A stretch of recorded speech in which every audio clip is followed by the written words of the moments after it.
When the holidays start to feel a bit repetitive, reach for a Sprite Winter Spiced Cranberry and put your twist on tradition.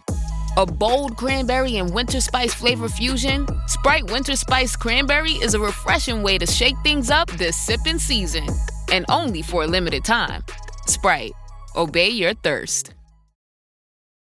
This episode is brought to you by LinkedIn. Healthcare professionals can lead their careers with LinkedIn.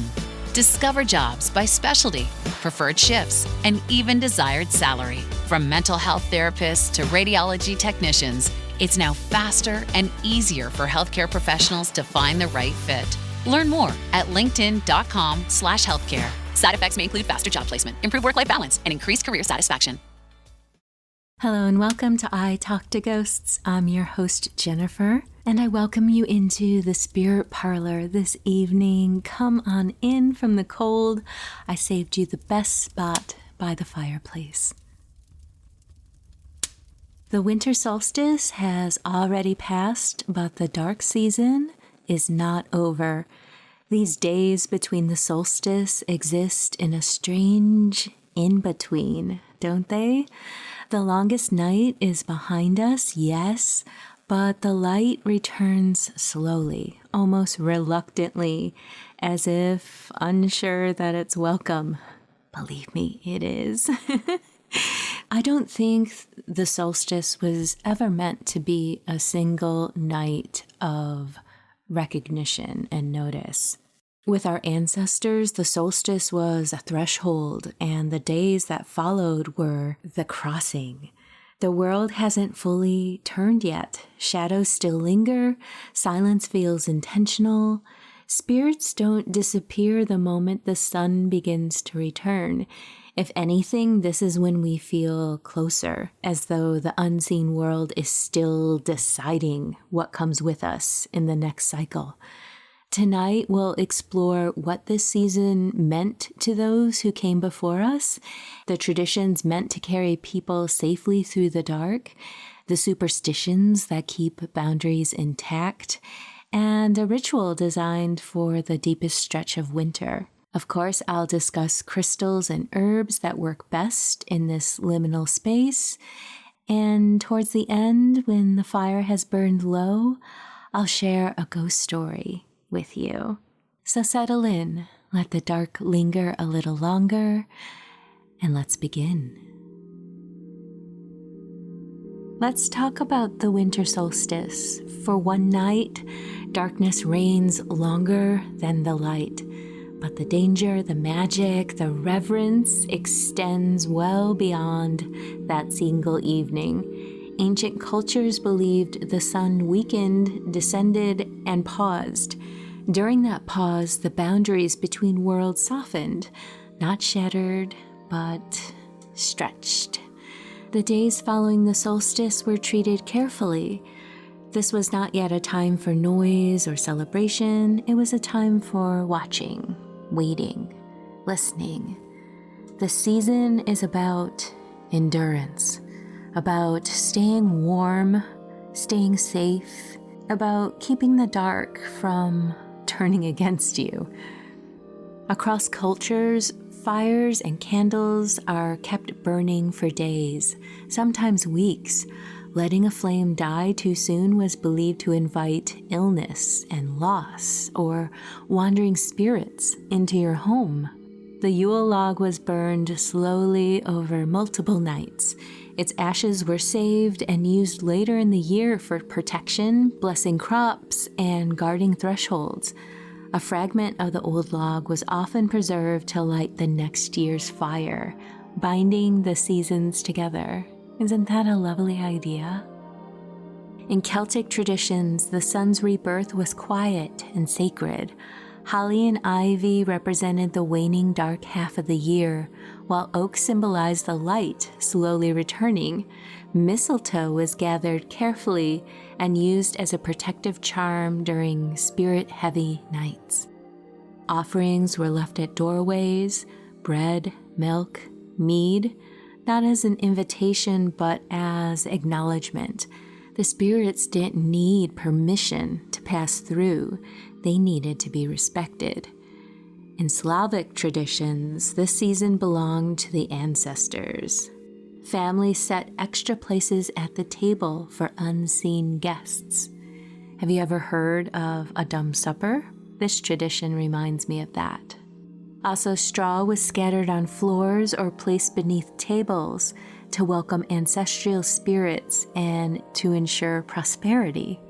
This was also a time for careful behavior. Loudness, excess, carelessness were believed to draw the wrong kind of attention. Let's spend a few moments talking about Yule and dark season superstitions. During the dark stretch of nights, rules mattered.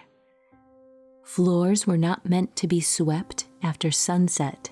You might remove protective spirits if you do. Laundry was never left outdoors. Spirits were said to wear unattended clothing.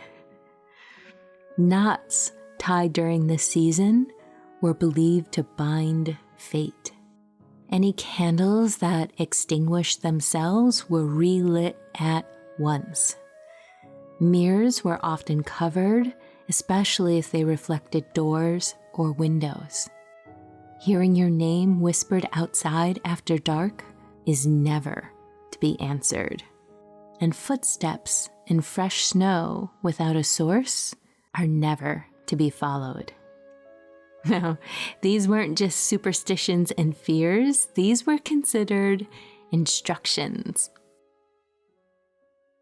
Let's wander away from the fears and superstitions and talk about a darkest night ritual that I can share with you. This is meant to be a multi-night practice, so don't feel like, I missed the solstice and I can't do it.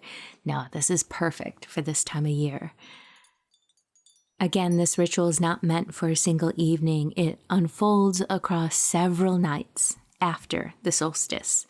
You'll need a black candle, a small bowl of water, slips of paper, and an earth token, like a stone, a leaf, a bone, or soil. Each night, light the candle and say, "I remain with the dark willingly." On the first night, write what you are ready to release. Personal roles, grief, habits, identities, and place the paper in the water without tearing it. On the second night, read it aloud and tear it slowly. On the final night, return the contents to the earth outside, saying, "What ends feeds what comes next." This is not a ritual of force. It's a ritual of patience and nurturing. Let's talk about one of my favorite topics, crystals. Here are a few crystals for the long season of night. Choose stones that understand slow change, such as numite. Numite offers deep protection and ancestral grounding. Apache Tears offers gentle grief release. Smoky Celestial Quartz offers vibrations of navigation through liminal spaces. And finally, Black Moonstone. Black Moonstone is a favorite of mine. It offers a boost in intuition that grows quietly. If you choose any of these crystals, move them through your space as the season progresses.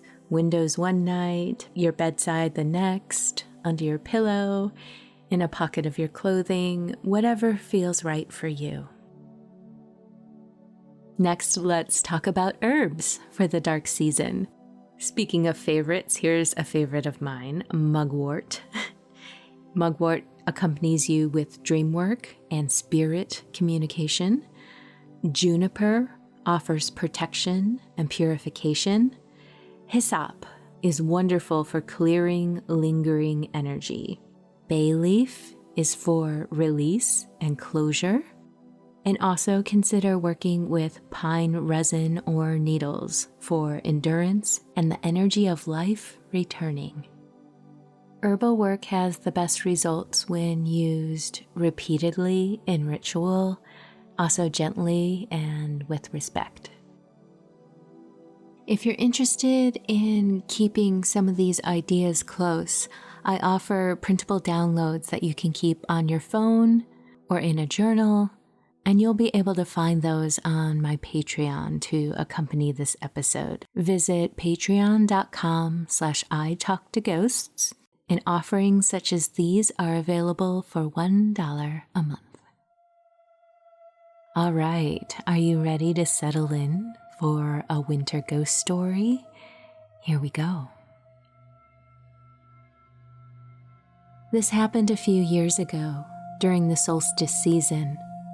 I went out late, days after the longest night. Snow had fallen earlier, thick enough to mute the world. Everything felt suspended. As I walked, I became aware of footsteps behind me.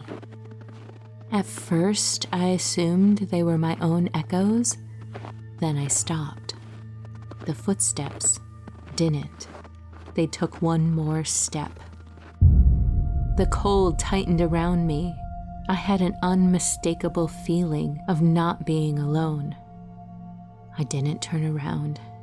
Something in me knew not to. I watched my breath fog the air in front of me, and beside me, I saw another breath appear next to me. I went home without looking back. I locked the door. I sat in the dark without turning on a light. For the rest of the night, something paced outside my window. No knocking, no shape, just movement. In the pale light of morning, I finally was brave enough to peek outside, and the snow was untouched.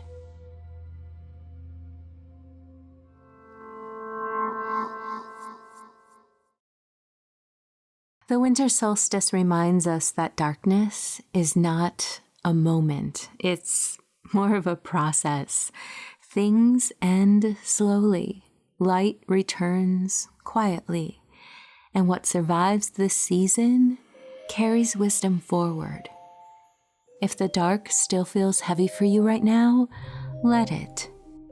If your senses feel heightened or raw, try to ground yourself. The sun does return. It always does. Thank you for sitting with me in the spirit parlor this evening.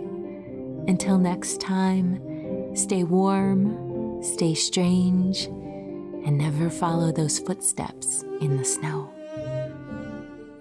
Take care.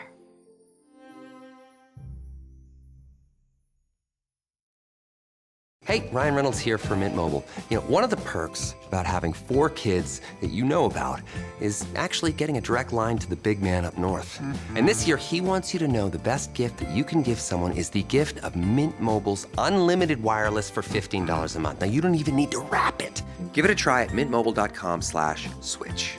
Upfront payment of $45 for 3-month plan equivalent to $15 per month required. New customer offer for first 3 months only. Speed slow after 35 gigabytes if network's busy. Taxes and fees extra. See mintmobile.com. Something's coming. Do you hear it? Can you see it? Trundling across the common, following the old hollow ways, sauntering down the lane, rocking up into the market square, laying out its wares. It reels you in with mysteries, trades with you fantastic tales, spins for you fascinating stories. Stories like the haunted pound stretcher, flying saucers, poisoners and body snatchers, haunted woodland, and the secret tunnels beneath our feet. Weird in the Wade is on its way, a podcast that explores everything that is weird, wonderful, and a little off-kilter in the town of Biggleswade in Bedfordshire. If you like your spooky stories told with a dash of historical context, or you like your history with a pinch of the paranormal, then this is the podcast for you. Never miss an episode.